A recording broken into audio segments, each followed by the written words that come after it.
Arif Hussain, operation സിന്ദൂറിൽ കൊല്ലപ്പെട്ട മൂർഖൻ ബാബുകളുടെയൊക്കെ കുടുംബത്തിന് 1 കോടി വെച്ച് കൊടുക്കുന്നല്ലേ പറഞ്ഞത്?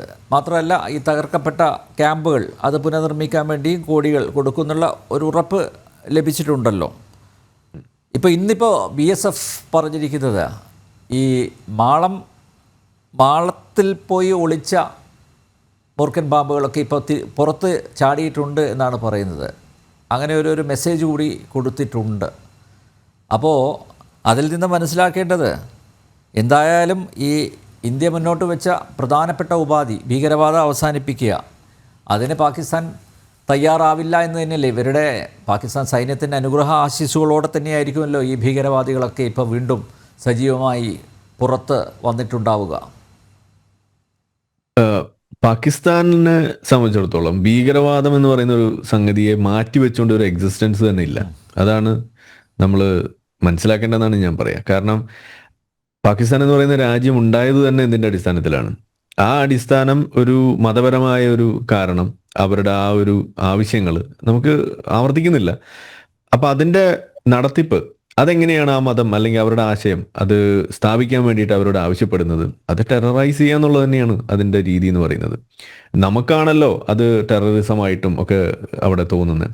ഇപ്പോൾ ഫോർ എക്സാമ്പിൾ നമ്മളിപ്പോൾ ഇത് പറയുമ്പോൾ തീവ്രവാദികൾ ഇവിടെ വന്നുകൊണ്ട് എന്താ ചെയ്തത്? അവർ ചില കാര്യങ്ങൾ ചെയ്യുന്നു, അവരുടെ മതം പരിശോധിക്കുന്നു, കലിമ ചൊല്ലിക്കുന്നു, ഇതുപോലുള്ള കാര്യങ്ങളൊക്കെ നമ്മൾ പറഞ്ഞപ്പോൾ നമുക്കിവിടെ ബുദ്ധിമുട്ടായിരുന്നു. തീവ്രവാദത്തിന് മതമുണ്ടെന്ന് പറയാനും അതുപോലെ അത് പൊക്കിക്കൊണ്ട് ചെയ്തതൊന്നും തന്നെ അങ്ങനെ പറയാൻ പാടില്ല എന്നൊക്കെയാണ് നമ്മളിവിടെ പറഞ്ഞുകൊണ്ടിരുന്നത്. പക്ഷേ നമ്മൾ തീവ്രവാദികളെ മാറ്റിവെക്കുക. ഈ പറയുന്ന യുദ്ധത്തിന് വേണ്ടിയിട്ട് ആ ഒരു സന്നാഹം അത് ഒരുക്കുന്ന വേളയിൽ ഈ അസീം മുനീർ അവിടെ നിന്നുകൊണ്ട് സൈനികർക്ക് ക്ലാസ് കൊടുക്കുന്ന വേളയിൽ അവർ ഉത്തേജിപ്പിക്കാൻ വേണ്ടിയിട്ട് ചില കാര്യങ്ങൾ പറയുന്ന ഒരു വീഡിയോ കറങ്ങി നടത്തുന്നുണ്ടായിരുന്നു. എന്താണ് അതിൽ അവർ ഉപയോഗിക്കുന്നത്? അവരവിടെ പറയുന്നത് എന്താണ് പറയുന്നത്? ഇതേ മതം തന്നെയാണ് പറയുന്നത്. നമ്മളിവിടെ ജോസഫ് മാഷിന്റെ കൈവെട്ടിനെ കുറിച്ചും അതല്ലെങ്കിൽ ഇതുപോലുള്ള കാര്യങ്ങൾ പറയുമ്പോൾ എന്താണോ ഖുർആനിൽ നിന്നൊക്കെ കോട്ട് ചെയ്തിട്ട് പറയുന്നത്, ഏത് സൂറത്താണോ നമ്മൾ അതിനകത്ത് വാക്യങ്ങളാണോ നമ്മൾ പറയുന്നത്, അത് തന്നെയാണ് അസീം മുനീർ അവിടെ പറയുന്നത്. ഇപ്പോഴും നിങ്ങൾ കണ്ടല്ലോ എങ്ങനെയാണ് ഈ വിഷയത്തിലേക്ക് മതം കലർന്നു വരുന്നത്, എങ്ങനെയാണ് ഈ ഖുർആൻ ഇതിലേക്ക് വരുന്നത്, എങ്ങനെയാണ് ഇസ്ലാം ഇതിലേക്ക് വരുന്നതെന്ന് നിങ്ങൾ ഇങ്ങനെയാണ് അത് കാണുക. ഇങ്ങനെയാണ് അതിൻ്റെ ആപ്ലിക്കേഷൻ എന്ന് പറയുന്നത്. ആപ്ലിക്കേഷൻ ലെവലിൽ ഈ സാധനം ഇങ്ങനെയാണ്. അപ്പോൾ പാകിസ്ഥാൻ എന്ന് പറയുന്ന രാജ്യം ഉണ്ടാകുന്നത് മുതൽ അത് നിലനിൽക്കുന്നത് മുതൽ അതിൻ്റെ ഭാവി പരിപാടി വിഭാവനം ചെയ്യുന്നത് ഉൾപ്പെടെ അതിനുവേണ്ടി അവർ ഇറങ്ങിത്തിരിക്കുന്ന ഓരോ ഘട്ടത്തിലും എല്ലാം ഓരോ സ്റ്റെപ്പിലും ഓരോ ശ്വാസത്തിലും നമുക്ക് കാണാൻ കഴിയും ഈ പറയുന്ന ആശയം അവിടെ പൊങ്ങി വരുന്നത്. അപ്പോൾ അങ്ങനെ ഒരു സംഗതി ആയതുകൊണ്ട് തന്നെ അതിൻ്റെ സ്വഭാവം എന്ന് പറയുന്നത് ടെറർ ആയതുകൊണ്ട് ഈ ടെറർ മാറ്റിക്കഴിഞ്ഞാൽ പാകിസ്ഥാൻ ഇല്ല, അല്ലെങ്കിൽ ആ ഒരു രീതി മാറ്റിക്കഴിഞ്ഞാൽ പാകിസ്ഥാൻ്റെ എക്സിസ്റ്റൻസ് ഇല്ല. കാരണം അത് പറഞ്ഞുകൊണ്ട് മാത്രമേ അവർക്ക് നിലനിൽപ്പ് പോലുള്ളൂ. ഇപ്പോൾ ഇവിടെ നേരത്തെ സൂചിപ്പിക്കേണ്ടായി, പാകിസ്ഥാൻ എന്ന് പറയുന്ന രാജ്യം അവിടെയുള്ള ജനങ്ങളെ ഒന്നിപ്പിക്കുന്നത് തന്നെ എന്താണ്? ഇന്ത്യ വിരുദ്ധതയാണ് എന്ന് പറയുമ്പോൾ അതിൻ്റെ കോർ എന്ന് പറയുന്നത് കറങ്ങിത്തിരിഞ്ഞ് 47ലേക്ക് ചെല്ലും, വിഭജനത്തിലേക്ക് ചെല്ലും.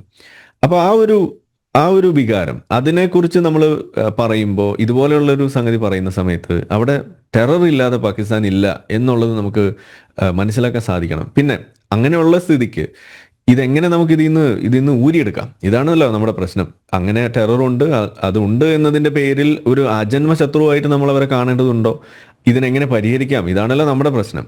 ഇപ്പം എൻ്റെ ഒരു അഭിപ്രായം ഞാൻ പറയുകയാണെന്നുണ്ടെങ്കിൽ, സൗഹൃദ രാജ്യം അല്ലെങ്കിൽ ശത്രു രാജ്യം എന്നൊക്കെ പറഞ്ഞിട്ട് ഇങ്ങനെ ഈ ഒരു ക്ലാസിഫിക്കേഷൻ നടത്തുന്നത് അത് എത്രത്തോളം ശരിയാണെന്നാണ് നമ്മൾ സ്വയം ചോദിക്കേണ്ടത്. എല്ലാവരും സുഹൃത്തുക്കളാണ് അടിസ്ഥാനപരമായിട്ട്.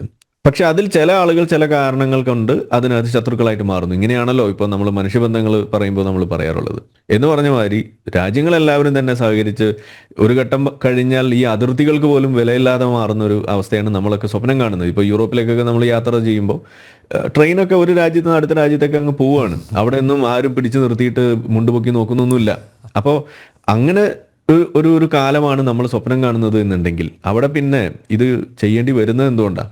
അവിടെ ചില കാരണങ്ങൾ വരുന്നു എന്നതുകൊണ്ട് തന്നെയാണ്. അപ്പോൾ ഇത് പരിഹരിക്കാൻ പറ്റുമോ ഇല്ലേ? ഇതാണ് നമ്മുടെ പ്രശ്നം. പരിഹരിക്കാൻ പറ്റും.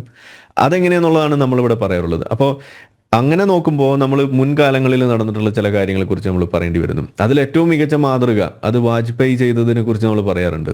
ലാഹോർ ഒരു സമാധാന ശ്രമം എന്ന് പറഞ്ഞുകൊണ്ട് നമ്മൾ ചെയ്തിട്ടുള്ള ഒരു രീതി 1999 അപ്പോൾ അതിന് ഭാഗമായിട്ട് ഒരു ബസ് യാത്ര നടത്തുന്നു, അവിടെ പോകുന്നു, ചില കാര്യങ്ങൾ ചെയ്തു വെക്കുന്നു. ഇതെല്ലാം നമ്മൾ കാണുകയാണ്. അപ്പോൾ ഡിപ്ലോമാറ്റിക് ആയിട്ടുള്ളത്, ഇക്കണോമിക് ആയിട്ടുള്ളത് പലതും നമ്മൾ അവിടെ ചെയ്തു വെച്ചുകൊണ്ട് അതൊക്കെ മുന്നോട്ട് പോയിരുന്നെങ്കിൽ ഇന്ന് നമ്മൾ ഇതുപോലെ ഇരുന്ന ഒരു ചർച്ച ചെയ്യേണ്ട ഒരു അവസ്ഥ പോലും ഉണ്ടാവില്ല. പക്ഷേ അതാരാണ് അവിടെ തുരങ്കം വെച്ചത്? അത് അഡ്മിറ്റ് ചെയ്യുന്ന അവസ്ഥ പോലും ഇവിടെ ഉണ്ടായിട്ടുണ്ട്. നവാസ് ഷെരീഫ് ഒരിക്കൽ അത് തുറന്നു പറയുന്നത് പോലും നമ്മൾ കണ്ടിട്ടുള്ളതാണ്. അത് ആ ലാഹോർ കരാറിൽ നിന്നും പിന്മാറിയത് ആരാണ് എന്നുള്ളത് അവർ തന്നെ സമ്മതിക്കുന്ന അവസ്ഥ അവരിവിടെ ഉണ്ടായിട്ടുണ്ട്. അപ്പോൾ കരാറ് ലംഘിക്കുക എന്ന് പറയുമ്പോൾ അതിനും ഈ പറയുന്ന മതത്തിലൊരു മാതൃകയുണ്ട് എന്നുള്ളതാണ് അതിൻ്റെ പ്രശ്നം. അപ്പോൾ അതെന്തിനു വേണ്ടിയിട്ട്? കാഫിറുകളുമായിട്ടുണ്ടാക്കുന്ന കരാറിന് അത്രേ വിലയുള്ളൂ എന്നതാണ് അതിൻ്റെ കാരണം. ഞാനിത് പറയുമ്പോൾ എല്ലാവർക്കും ഇഷ്ടപ്പെടുകയൊന്നുമില്ല, പക്ഷേ ഇതാണ് അതിൻ്റെ വസ്തുത. അതിന് അങ്ങനെ വാല്യൂ ഉള്ളൂ എന്നതാണ് അതിൻ്റെ കുഴപ്പം. അതുകൊണ്ടാണ് അത് പാലിക്കപ്പെടാത്തത്. നിങ്ങൾ ചിന്തിക്കുന്നുണ്ടാവും കരാറുകളൊക്കെ വെച്ചാൽ പാലിക്കണ്ടേ എന്നുള്ളത്. ഇപ്പോൾ അവിടെ വീണ്ടും ഇസ്രായേൽ പാലസ്തൈൻ അവിടെയും നമ്മൾക്ക് കാണാം. ഈ അബ്രഹാം അക്കോർഡ്സ് വരുന്നു, അവിടെ അത് പാലിക്കുന്നു. അവിടെ ആ പാലിക്കുന്ന സമയത്ത് അവിടെ ചില കാര്യങ്ങൾ അവിടെ നടക്കുന്നു, അതിൻ്റെ മാറ്റം വരുന്നു എന്ന് പറയുമ്പോൾ ഞാൻ എപ്പോഴും പറയുന്നത്, പാകിസ്ഥാനെ ഒരു ആജന്മ ശത്രുവായിട്ട് പ്രഖ്യാപിച്ച് നമ്മളെല്ലാവരും പാകിസ്ഥാൻ കളിക്കാരെയൊക്കെ ബഹിഷ്കരിക്കണം, ക്രിക്കറ്റ് കളി കാണാൻ പാടില്ല എന്നൊക്കെ പറഞ്ഞ് മുന്നോട്ട് പോകുമ്പോൾ അതൊരു റോങ് സെൻസിലേ നമുക്കതിനെ കാണാൻ കഴിയുള്ളൂ. പക്ഷേ ഇതൊരു സമാധാനം വേണം എന്നുള്ളൊരു സെൻസിൽ നമ്മൾ അതിനെടുത്ത് നോക്കുകയാണെന്നുണ്ടെങ്കിൽ സമാധാനം തകർക്കുന്ന വിഷയങ്ങളെ നമ്മൾ ഐഡൻറ്റിഫൈ ചെയ്ത് അതിനെ സ്പെസിഫിക് ആയിട്ട് നമുക്ക് അഡ്രസ്സ് ചെയ്യാൻ കഴിയണം. അത് എത്രമാത്രം സാധിക്കുന്നു എന്നുള്ളതാണ്. അതിൽ ആദ്യത്തെ കാര്യമാണ് ഈ ടെറർ എന്ന് പറയുന്ന വിഷയത്തെ അഡ്രസ്സ് ചെയ്യുക എന്നുള്ളത്. അതിൻ്റെ ഓരോ ലക്ഷണങ്ങളെ നമ്മൾ പിൻ പോയിന്റ് ചെയ്ത് അഡ്രസ്സ് ചെയ്യുക എന്ന് പറയുന്നത് അവിടെയാണ് വരുന്നത്. അവിടെയാണ് ചില കാര്യങ്ങൾ നമ്മൾ തീവ്രവാദ ബന്ധമുള്ളത്, തീവ്രവാദ സ്വഭാവമുള്ളത്, തീവ്രവാദ കൂട്ടം, തീവ്രവാദ ലേബലിംഗ് നടത്തി അതിനെ മാറ്റി നിർത്തുക, അതിനെ ശിക്ഷിക്കേണ്ടതിനെ ശിക്ഷിക്കുക, അതിനെ തകർക്കേണ്ടതിനെ തകർക്കുക എന്നൊക്കെ പറയും. അതുകൊണ്ടാണ് ഓപ്പറേഷൻ സിന്ദൂറിൽ അവർ ടെറർ സൈറ്റ്സ് ടാർഗറ്റ് ചെയ്ത് പ്രിസിഷൻ സ്ട്രൈക്കിംഗ് നടത്തുമ്പോൾ അതിനെ നമ്മൾ അനുമോദിക്കുന്നത് അതുകൊണ്ടാണ്. കാരണം അത് വളരെ അത്യാവശ്യം വേണ്ട കാര്യമാണ്. ഇത് തന്നെയാണ് ഇസ്രായേൽ അവിടെ ചെയ്തുകൊണ്ടിരിക്കുന്നത്. ഇനി മറ്റൊരു വശം എന്ന് പറയുന്നത് വാജ്പേയി ഒക്കെ തുടങ്ങി വെച്ച ആ ഒരു നീക്കം അത് നമ്മൾ ഇനിയും ഒരു കൺസെർട്ടഡ് ആയിട്ടുള്ള ഒരു രീതിയിൽ ഇനിയും ഒരു ആഗോള സപ്പോർട്ടോടുകൂടി ചെയ്യാൻ സാധിച്ചാൽ ഇന്ന് എനിക്ക് തോന്നുന്നു അതിൽ ഏറ്റവും കൂടുതൽ നമുക്ക് ഒരു സപ്പോർട്ട് തരാൻ സാധ്യതയുള്ള ഒരു കൂട്ടം രാജ്യങ്ങളുണ്ടെങ്കിൽ അത് അമേരിക്കയൊന്നുമല്ല, അത് മിഡിൽ ഈസ്റ്റിലെ അറബ് രാഷ്ട്രങ്ങൾ തന്നെയാണ്. കാരണം പാകിസ്ഥാൻ എന്ന് പറയുന്ന ഒരു രാജ്യവും അവർ ഇതുപോലെ ഇങ്ങനെ ഹാച്ച് ഔട്ട് ചെയ്ത് വിടുന്ന ഈ ടെറർ സംഗതികളും ആ സ്വഭാവമുള്ള സംഗതികളും ഇവിടെ വളർന്നു വന്നാൽ അത് ലോകത്തിന് ഭീഷണിയാകുമെന്ന് നമ്മൾ പറയുന്നുണ്ടെങ്കിൽ ആദ്യം ഭീഷണിയാകാൻ സാധ്യതയുള്ള ഒരു മേഖല അത് ഈ മിഡിൽ ഈസ്റ്റിന് തന്നെയാണ്. അതിലേറ്റവും കൂടുതൽ നമ്മൾ കാണുക ഈ ഹമാസുമായിട്ടുള്ള അവരുടെ ആ തുരങ്ക സൗഹൃദം പോലും നമ്മളിവിടെ കണ്ടു. പോക്കിലേക്ക് ഈ ഹമാസ് വന്നുകൊണ്ട് നടത്തിയിട്ടുള്ള ആ ഒരു തരത്തിലുള്ള ഒരു സഹകരണമൊക്കെ നമ്മളിവിടെ കണ്ടതാണ്.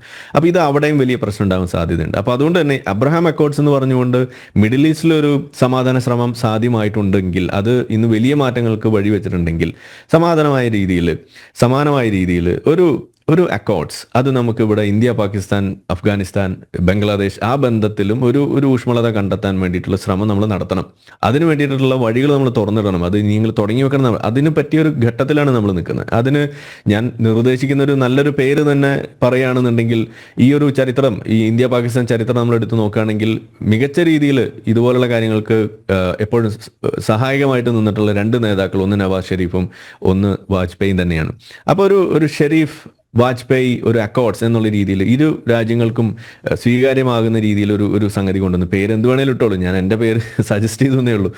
അങ്ങനെ ഒരു സംഗതി വെച്ചുകൊണ്ട് ഒരു കോമൺ ഗ്രൗണ്ട് കണ്ടെത്തി അതിൽ മിഡിൽ ഈസ്റ്റിൻ്റെ സപ്പോർട്ടും കൂടി വന്ന് ഇസ്രായേൽ അടക്കമുള്ള രാജ്യങ്ങൾക്ക് അതിനകത്തേക്ക് സപ്പോർട്ട് ചെയ്യാൻ സാധിക്കും, അതിൻ്റെ ഒരു മുന്നേ സഞ്ചരിക്കുന്ന ആളുകൾ എന്നുള്ള രീതിയിൽ അങ്ങനെയൊക്കെ കൊണ്ടുവന്നു കഴിഞ്ഞാൽ അതിൽ ഇതൊരു വലിയ മാറ്റം കൊണ്ടുവരാൻ കഴിയുമെന്നാണ് ഞാൻ പറയാം. അപ്പോൾ എല്ലാ കാലത്തേക്കും ഒരു തീവ്രവാദ ഒരു രാഷ്ട്രമാണ് എന്ന് പറയുന്നതോടൊപ്പം തന്നെ അവർക്ക് അങ്ങനെ സ്വഭാവം ഉണ്ടെന്ന് പറയുന്നതോടൊപ്പം തന്നെ അതെന്നും ഒരു ശത്രുവായിട്ട് കാണണം എന്ന് പറയുന്നത് മാറ്റിയെടുക്കാൻ നമുക്ക് കഴിയും. കാരണം നമ്മളിപ്പോൾ സോഷ്യൽ മീഡിയയിലൊക്കെ നോക്കുകയാണെന്നുണ്ടെങ്കിൽ ലഷ്കർ ഇ തോയ്ബയിൽ അതിൽ ഫംഗ്ഷൻ ചെയ്തിരുന്ന അതിൻ്റെ പ്രധാനപ്പെട്ട ഈ ഹഫീസ് സയ്യിദിനെ അടക്കം അവരെയൊക്കെ അനുഗമിച്ചിരുന്ന ഒരു പ്രധാനപ്പെട്ട വ്യക്തി ഇന്ന് എക്സ് ലഷ്കർ ഇ തോയ്ബ എന്ന് പറഞ്ഞുകൊണ്ട് വിവിധ മേഖലകളിൽ കറങ്ങി നടന്നിട്ട് ഇതിനെതിരെ സംസാരിക്കുന്ന ആളായിട്ട് ഇവിടെ കറങ്ങി നടപ്പുണ്ട്.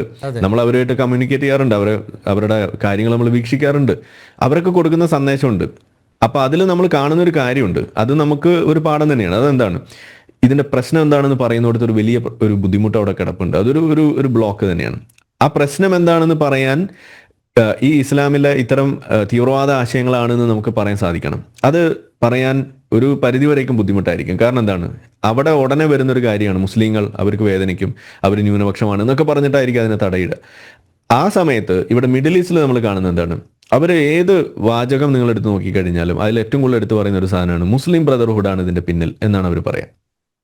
ഏത് വിഷയം, ഏത് തീവ്രവാദ സ്വഭാവമുള്ള സാധനം, ഹമാസ് എടുത്തോ, മുസ്ലിം ബ്രദർഹുഡാണ് അതിന്റെ പ്രശ്നക്കാര്. യൂറോപ്പിലെ വിഷയം എടുത്തു നോക്കൂ, അവിടെയും അവർ പറയും മുസ്ലിം ബ്രദർഹുഡാണ് അതിന്റെ പ്രശ്നം. അമേരിക്കയിലെ യൂണിവേഴ്സിറ്റീസിൽ നടക്കുന്ന വിഷയങ്ങൾ, ആ അക്രമ സ്വഭാവം അതുപോലുള്ള കാര്യങ്ങളൊക്കെ നമ്മൾ പരിശോധിക്കുമ്പോൾ അതിലും ഈ മിഡിൽ ഈസ്റ്റിൽ നിന്നുള്ള ഈ പൊളിറ്റിക്കൽ കമന്റേറ്റേഴ്സ് ആയിട്ടുള്ള ആളുകൾ പറയുന്നത് മുസ്ലിം ബ്രദർഹുഡാണ് അതിന്റെ പിന്നിൽ നിന്നാണ് പറയാ. എന്ന് പറഞ്ഞ മാതിരി നമുക്കും പറയാൻ കഴിയും. കാരണം എന്താണ്, അത് സത്യമാണ്.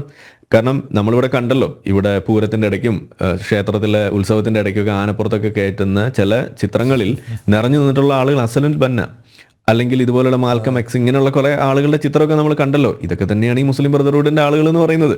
അപ്പൊ ഇവർ തന്നെയാണ് ഇതിന്റെ പ്രശ്നം. അപ്പൊ നിങ്ങൾ ഇസ്ലാം മുന്നോട്ട് വെക്കുന്ന തീവ്രവാദ ആശയത്തെയും നേരിട്ട് പറഞ്ഞില്ലെങ്കിലും ഇത് മുസ്ലിം ബ്രദർഹുഡ് ആണെന്ന് പറയുമ്പോൾ മുസ്ലിം ബ്രദർഹുഡിനെ താലോലിക്കുന്ന കുറെ ആളുകൾ ഉണ്ടല്ലോ. അപ്പൊ അവർക്കത് തള്ളി പറയേണ്ടി വരും. ഇത് ശരിയാണെന്ന് ധരിച്ചിരുന്ന കുറെ മുസ്ലിങ്ങൾ ഉണ്ടല്ലോ, അവർക്കും അത് തെറ്റാണെന്ന് ബോധ്യപ്പെടും. ഇത് ഒരു വലിയ സംഭവമാണെന്ന് ധരിച്ച് ഇതിന് പിൻബലം കൊടുക്കുന്ന കുറെ ഇടത് കപട മതേതരവാദികളും കപട ഇതുപോലെയുള്ള എന്താണ് മാനവികവാദികളൊക്കെ ആയിട്ട് നടക്കുന്ന കുറെ ആളുകളുണ്ട്. അവർക്കും തള്ളി പറയേണ്ടതായിട്ട് വരും. സ്വരാജിനെ പോലുള്ള ആളുകളൊക്കെ തിരുത്തേണ്ടി വരും. ഇവിടുത്തെ കമ്മ്യൂണിസ്റ്റുകാരായിട്ടുള്ള പല ആളുകളും നാക്ക് വിഴുങ്ങേണ്ടി വരും. കോൺഗ്രസ്സുകാർ വിഴുങ്ങേണ്ടി വരും. കാരണം ഇപ്പോൾ ചില കോൺഗ്രസിന്റെ നേതാക്കൾ പോലും ഇത്തരം വേദികളിൽ പോയിരുന്നു. ഇപ്പോൾ കാലിക്കറ്റ് യൂണിവേഴ്സിറ്റിയിൽ നടന്ന സമരത്തിൽ ഈ ചിത്രവും പൊക്കി പിടിച്ച് നിൽക്കുന്ന വേദിയിൽ കോൺഗ്രസ്സുകാരനും ഇരിപ്പുണ്ട്. അപ്പോൾ ഇതെല്ലാം വിഴുങ്ങേണ്ടി വരും, ഇതെല്ലാം അവർക്ക് തിരുത്തേണ്ടി വരും. അങ്ങനെ ഒരു അവസ്ഥ കൊണ്ടെത്തിക്കാൻ കഴിയും. ഈ ഒരു വാചകമെങ്കിലും പറഞ്ഞു. നമ്മളിപ്പോൾ എനിക്ക് പറയാൻ കഴിയുന്ന പോലെ ഇസ്ലാമാണ് പ്രശ്നം, ഇതിൽ ഇന്ന ആയത്താണ് പ്രശ്നം എന്ന് നിങ്ങൾ പറയേണ്ട കാര്യമില്ല. പക്ഷേ മുസ്ലിം ബ്രദർഹുഡ് ആണ് പ്രശ്നം, ജമാഅത്തെ ഇസ്ലാമിയാണ് പ്രശ്നമെന്ന് നമുക്ക് ഒരു ദേശീയ തലത്തിൽ തന്നെ നമുക്കത് ആ രീതിയിൽ ഉന്നയിക്കാൻ കഴിഞ്ഞാൽ അതൊരു വലിയ മെച്ചം തന്നെയായിരിക്കും. അതോടൊപ്പം അതുമായി കണക്ട് ചെയ്തിട്ടുള്ള തീവ്രവാദ സംഘടനകളെ കൃത്യമായിട്ട് ഇത് തീവ്രവാദ സംഘടനയാണ്, ഇതിനെ കൺട്രോൾ ചെയ്യണം, ഇതിനെ ബാൻ ചെയ്യണം, ഇതിനെ പ്രോസ്ക്രൈബ് ചെയ്യണം എന്ന് നമുക്ക് കൃത്യമായിട്ട് കാണാൻ. ഇപ്പോഴും ഹമാസ് എന്ന് പറയുന്ന സംഘടനയെ ഇന്ത്യ ബാൻ ചെയ്തിട്ടുണ്ടോ? ഇല്ലല്ലോ.